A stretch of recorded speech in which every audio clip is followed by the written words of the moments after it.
Hello friends, welcome back to Subi's kitchen. ഇന്ന് ഞാനിവിടെ ഒരു ഹോം മെയ്ഡ് നെയ്യാണ് കാണിക്കാൻ പോകുന്നത്. നമുക്ക് നെയ്യ് എങ്ങനെയാണ് ഉണ്ടാക്കുന്നത് നോക്കിയിട്ട് വരാം. ഞാനിവിടെ ഈ കാണുന്ന ബോക്സിലെല്ലാം പാലിൻ്റെ പാട സൂക്ഷിച്ച് വെച്ചിട്ടുണ്ട്. ഞാൻ ഡെയിലി ഓരോ ലിറ്റർ പാല് വീതം ചൂടാക്കി അതിലെ പാലിൻ്റെ പാടകൾ എടുത്തു വെച്ചതാണ് ഈ ബോക്സിലെല്ലാം. നമ്മുടെ ബോക്സ് എപ്പോഴും നല്ല വൃത്തിയായിട്ടുള്ളതായിരിക്കണം. ഇതിനകത്ത് വെള്ളത്തിൻ്റെ ഒരംശം പോലും തന്നെ ഇല്ല. എന്നും നമുക്ക് നീറ്റായിട്ട് ക്ലീനായിട്ട് ഈ പാൽപ്പാടകൾ സൂക്ഷിച്ച് വെച്ചാൽ നമുക്ക് വീട്ടിൽ തന്നെ അടിപൊളി നെയ്യ് ഉണ്ടാക്കിയിട്ട് വരാം. ഇനി നമുക്ക് വീഡിയോയിലോട്ട് കിടക്കാം. ഞാനിവിടെ ഒരു ചട്ടി വെച്ച് അതിനകത്തേക്ക് ഈ പാലിൻ്റെ പാടകളെല്ലാം ഇട്ട് കൊടുക്കുന്നുണ്ട്. നല്ല പുതിയ പാത്രങ്ങളൊന്നും വെച്ച് പോവരുത്. ഇതേപോലെ ഒരു പഴയ പാത്രം തന്നെ മതിയാവും. അവസാനം ഈ പാത്രം കാണാൻ ഒന്നിനും കൊള്ളില്ല. അപ്പോൾ ഇതാ ഞാൻ പാടകളെല്ലാം ഇതിലോട്ട് ഇട്ട് കൊടുത്ത് ഒന്ന് ഇളക്കി എടുക്കുന്നുണ്ട്. ഇനി നമുക്കിത് നന്നായിട്ടൊന്ന് മെൽറ്റ് ചെയ്ത് വരണം. നമുക്ക് ഹൈ ഫ്ലെയിമിൽ തന്നെ വെച്ച് കൊടുക്കാം.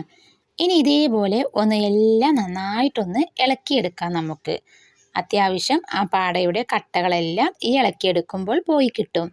ഇനി ഹൈ ഫ്ലെയിമിൽ തന്നെ വെച്ച് നമുക്ക് ഇതൊന്ന് മെൽറ്റ് ചെയ്തെടുക്കാം. നമുക്ക് ഇടയ്ക്ക് ഒന്ന് ഇളക്കി കൊടുത്താൽ മാത്രം മതിയാകും. ഇനി ഇതൊന്ന് നന്നായിട്ടൊന്ന് ചൂടായി വരുമ്പോഴേക്കും ഈ 4 സൈഡിൽ നിന്നും അത്യാവശ്യം നല്ല തിള വരും. ഇനി നന്നായിട്ടൊന്ന് നമുക്ക് തിളച്ച് വരുന്നത് വരെ ഒന്ന് വെയിറ്റ് ചെയ്യാം. നമ്മൾ എടുത്തു വെക്കുന്ന പാലിൻ്റെ പാട ഫ്രിഡ്ജിനകത്ത് വെച്ചാൽ മതിയാകും. ഫ്രീസറിനകത്തേക്ക് വെക്കേണ്ട ആവശ്യമൊന്നുമില്ല. ഇതേപോലെ ഇടയ്ക്കൊന്ന് ഇളക്കി കൊടുത്താൽ മതിയാകും. അടി പിടിക്കാതിരിക്കാൻ വേണ്ടിയാണ് ഇടയ്ക്കൊന്ന് ഇളക്കി കൊടുക്കുന്നത്. ഇപ്പോഴെല്ലാം ഹൈ ഫ്ലെയിമിൽ തന്നെയാണ് ഞാൻ വെച്ചിട്ടുള്ളത്. ഇതാ നന്നായിട്ടൊന്ന് തിള വരുന്നുണ്ട്. നന്നായി തിള വരുമ്പോൾ നമുക്ക് കുറച്ച് മീഡിയം ഫ്ലെയിമിലോട്ട് മാറ്റി കൊടുക്കാം. ഇടയ്ക്കിടയ്ക്ക് ഒന്ന് ഇളക്കി കൊടുത്താൽ മതിയാകും. ഇതിനകത്തെ ആ കട്ടകളെല്ലാം പോയി ഇപ്പോൾ നന്നായിട്ടൊന്ന് തിള വന്നിട്ടുണ്ട്. ഇനി ആവശ്യത്തിന് ഒരു നുള്ളു മഞ്ഞൾപ്പൊടി ഇട്ട് കൊടുക്കാം. നമുക്ക് മഞ്ഞൾപ്പൊടി വേണമെന്ന് നിർബന്ധമൊന്നുമില്ല. ഞാനിവിടെ ഒരു നുള്ളു മഞ്ഞൾപ്പൊടി ഇട്ട് കൊടുത്ത് നന്നായിട്ടൊന്ന് ഇളക്കിയെടുക്കുന്നുണ്ട്. ഇനി ഇതേപോലെ കുറച്ച് സമയം നന്നായിട്ടൊന്ന് തിള വരട്ടെ. അതുവരെ നമുക്കൊന്ന് വെയിറ്റ് ചെയ്യാം.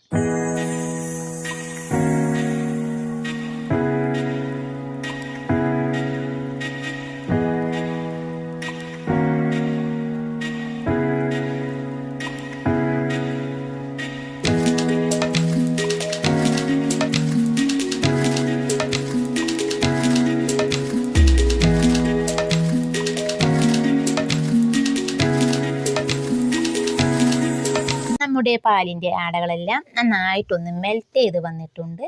ഇത് അത്യാവശ്യം ആ പാലെല്ലാം വറ്റിപ്പോയിട്ടുണ്ട്. ഇതാ കളറെല്ലാം നന്നായിട്ടൊന്ന് ചേഞ്ചായി വന്നിട്ടുണ്ട്. ഇനി നമുക്കിതൊന്ന് ഇളക്കി കൊടുത്തുകൊണ്ടേയിരിക്കാം. ഇനി ഒരിക്കലും ഹൈ ഫ്ലെയിമിലോട്ടാവരുത്. ഇനി ഏറ്റവും ലോ ഫ്ലെയിമിലോട്ട് വെച്ച് കൊടുക്കണം. ഇനി നമ്മൾ ഇളക്കി കൊടുത്തുകൊണ്ടേയിരിക്കണം. കൈയെടുക്കാതെ തന്നെ നന്നായിട്ടൊന്ന് ഇളക്കിയെടുക്കണം. കൈയെടുത്ത് പോകരുത്, അപ്പോൾ ഇതെല്ലാം അടിപിടിക്കും. ഇതേപോലെ നമുക്കൊന്ന് നന്നായിട്ടൊന്ന് ഇളക്കിയെടുത്ത് വരുമ്പോഴേക്കും ഇതിനുള്ളിലെ നെയ്യെല്ലാം മുകളിലോട്ട് കയറി വരും. ഇപ്പോൾ ആ നെയ്യെല്ലാം നമുക്ക് സെപ്പറേറ്റായി കാണാൻ പറ്റുന്നുണ്ട്. ഇനി ഇതിനകത്തെ പാൽപ്പാടയും നെയ്യും എല്ലാം സെപ്പറേറ്റായി വന്നിട്ടുണ്ടാകും. വീഡിയോയിൽ കാണുന്നത് പോലെ നമ്മുടെ നെയ്യെല്ലാം മുകളിലോട്ട് വന്നിട്ടുണ്ട്. ഇത് കാണുന്നത് പോലെ അത്ര എളുപ്പമുള്ള കാര്യമൊന്നുമല്ല. അത്യാവശ്യം 1 മണിക്കൂറെങ്കിലും നമുക്ക് ഈ നെയ്യ് ഉണ്ടാക്കാൻ സമയമെടുക്കും. ഒന്ന് ഗോൾഡൻ കളറായി നമ്മുടെ നെയ്യെല്ലാം മുകളിലോട്ട് വന്ന് അടിയിലുള്ള പാൽപ്പാടയെല്ലാം വറ്റി വേറൊരു കളറായിട്ടുണ്ട്. ഇനി ഫ്ലെയിം ഓഫ് ചെയ്ത് നമുക്കിതൊന്ന് അരിച്ചെടുക്കാം. ഞാൻ ഇതേപോലെ ഒരു ജ്യൂസിൻ്റെ അരിപ്പ വെച്ച് അതിലോട്ട് ചൂടോട് തന്നെ ഞാൻ അരിച്ചെടുക്കുന്നുണ്ട്. നമ്മുടെ ചട്ടിയുടെ ഉൾഭാഗമെല്ലാം ഈ അവസ്ഥയിലോട്ട് ആയിട്ടുണ്ട്. പക്ഷെ പേടിക്കാനൊന്നുമില്ല. കുറച്ച് നേരം ചട്ടി കുതിർത്ത് വെച്ച ശേഷം കഴുകിയെടുത്താൽ അതെല്ലാം ക്ലീനായി കിട്ടും. ഞാനിതാ ജ്യൂസ് അരിപ്പയുടെ മുകളിലോട്ട് ആ ആടയെല്ലാം ഇട്ട് കൊടുത്ത് ഒരു സ്പൂണ് വെച്ച് നന്നായിട്ടൊന്ന് പ്രസ് ചെയ്ത് ഇതിനകത്തെ നെയ്യെല്ലാം എടുക്കുന്നുണ്ട്. ഇനി ഈ വേസ്റ്റായ പാലിൻ്റെ പാട ഞാൻ മറ്റൊരു പാത്രത്തിലോട്ട് ഇട്ട് കൊടുത്ത ശേഷം വീണ്ടും നമുക്ക് ബാലൻസ് ഉള്ള ആ പാൽപ്പാടയെല്ലാം ഇതേപോലെ ഒഴിച്ചു കൊടുക്കാം. നമുക്കിത് വീഡിയോയിൽ കാണുന്ന പോലെ അത്ര എളുപ്പമുള്ള കാര്യമൊന്നുമല്ല. ഒരുപാട് സമയമെടുത്ത് കഴിഞ്ഞ ശേഷമേ നമുക്കിത് നെയ്യായി കിട്ടുകയുള്ളൂ. എന്നാലും നമുക്ക് നമ്മുടെ വീട്ടിൽ തന്നെ നെയ്യുണ്ടാക്കി നമ്മുടെ കുട്ടികൾക്ക് കൊടുക്കുമ്പോൾ അതിൽ പരം സന്തോഷം നമുക്ക് വേറെ എന്താണുള്ളത്. നമ്മൾ അരിച്ചെടുത്ത നെയ്യെല്ലാം ഈ ഒരു പാത്രത്തിലോട്ട് വന്നിട്ടുണ്ട്. ഇനി ഈ പാത്രത്തിനകത്തും നമ്മുടെ പാൽപ്പാടയുടെ വേസ്റ്റ് എല്ലാം വന്ന് കിടക്കുന്നുണ്ടാവും. അപ്പോൾ നമുക്ക് ഇതൊന്ന് വേറൊരു അരിപ്പ കൊണ്ട് മറ്റൊരു പാത്രത്തിലോട്ടും കൂടി അരിച്ചെടുക്കണം. ഞാനിപ്പോൾ ഇതേപോലെയുള്ള ഒരു അരിപ്പയാണ് എടുത്തിട്ടുള്ളത്. ജ്യൂസിൻ്റെ അരിപ്പയിൽ ഓട്ട വലുതായിരിക്കും.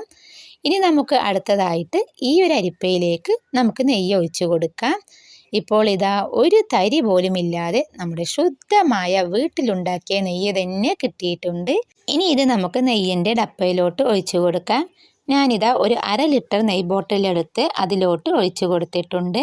ഇനി ബാലൻസ് ഉള്ള നെയ്യും നമുക്ക് വേറൊരു ഡപ്പയിലോട്ടും ഒഴിച്ചു കൊടുക്കാം. ഇതാ ഈ ഡപ്പയിലോട്ട് നമുക്ക് നെയ്യ് ഒഴിച്ചു കൊടുത്ത് കുറച്ചുകൂടി നെയ്യ് ബാലൻസ് നമുക്ക് കിട്ടിയിട്ടുണ്ട്.